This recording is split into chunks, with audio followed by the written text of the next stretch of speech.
Thank you for clicking this video. My name's Joey.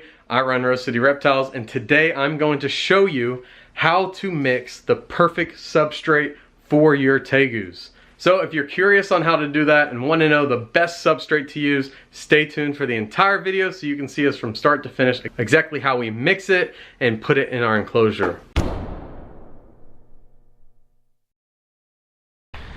So a couple ways to know if your substrate is good is you won't have shedding problems and you won't have impaction problems. So if you're feeling like you have to give your tegu a bath all the time to help it shed, or you have to give your tegu a bath to help it poop, well, then there's a couple things you need to look at. One, your temperatures in your enclosure. Two, your substrate. Those are some of the most important things when it comes to the husbandry of your tegu, and that's part of the reason why I chose to make this video, because of how simple it is to meet the substrate needs and how cheap it is, and also just how important. So stick around, let's jump into it. Make sure you watch the entire video so you can fully understand the substrate and those microclimates, microhabitats within your enclosure that benefit your tegu. So like I said, let's jump into it. So the crew is back with another video. This has been a highly requested video, and I see this question asked all of the time. The question is, what is the best substrate for my tegu? So in this video, I'm not only going to show you how to do that affordably, but I'm going to show you the best substrate for your tegu, and it's so easy, it's so fast. So let's get right into it. You're only going to need 3 things, and I'm looking at them, so let me turn you around so you can see them as well. Hi. You're not going to need the kids unless, you know, free labor, slavery, that helps out a lot. But what you need is topsoil, play sand, and shells on top of it. It's called Majestic Earth, but it is, Shell, can you stand up? Or here, I'll fill it on the side. Peat Moss, sphagnum peat moss, okay? You need those 3 things, and let me show you exactly how we mix them. So that 1 bag of play sand filled up our 5-gallon bucket. So now we're gonna take this, we're gonna drag it over here, and we're going to dump it in this larger tote. So let me dump it in there, and then we'll get started on the next substrate. Okay, next we're gonna take our topsoil.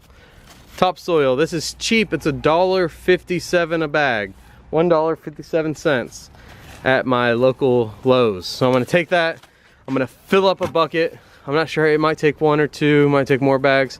I'll let you know. I'm gonna fill up this bucket and then add it to there. All right, we added our topsoil into the bucket. It only took, I can't ever remember, but it only took 1 bag to fill up the entire 5-gallon bucket right here. So now we're gonna take that, dump it there, and then we're gonna start working with our peat moss. See, this is easy, I told you guys. All right, we got our peat moss opened up. Let me show you kind of what the substrate looks like. I mean, it is a sphagnum moss, like a ground up sphagnum moss. You can see it is different texture. It's not dirt, you know, it's more like little tiny pieces of wood. And the whole reason why we add this in is because it's really, really good at holding humidity. So it's very absorbent. It holds humidity for a long time. And so it really does a good job at creating those microclimates. Hang on, not yet. And then we've got our topsoil and our sand in here. The reason why we go with that mixture, because it does really good. I can see it now. Does really well at holding burrows. As you can see, I can dig a cave down in here, and once it's all mixed together properly, it holds those burrows well. So between this holding burrows and the peat moss holding your humidity, you will have one happy tegu. So we're gonna do the same thing we've been doing. We're gonna fill up a 5-gallon bucket with our peat moss, put it in, and then I'll show y'all what's next. All right, Liam, can you dump that 5-gallon bucket of peat moss into our soil? Let's see, using those muscles. All right, look at that. Wish y'all could just come feel this substrate. I'll tell you how you can feel it, is if you do this yourself. Next step. You guys ready for the next step? Shell, Liam? Yeah. All right, next step is mixing this all together. So you can use your cups or just use your hands or your feet and mix it all up. Go ahead, get in there. Mix it up good. So it helps to have kids. They love playing in dirt. So that is the next step.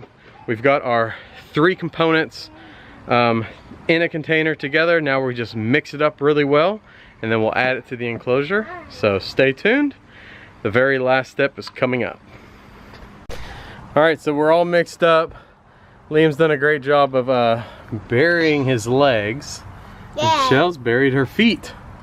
But as you can see, if I pick up the soil, you can see everything. There's sand, topsoil, and peat moss in every little bit. You will find some like little sticks that's in the peat moss.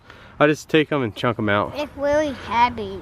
But it is like a perfect mixture. It clumps together pretty well. It's just a really, really You're breaking my leg. good mixture that works well for kids and tegus alike. And just a quick rundown in case I wasn't super clear while mixing all the substrates. We did equal parts, 1:1:1 ratio of topsoil and sand, and then the peat moss.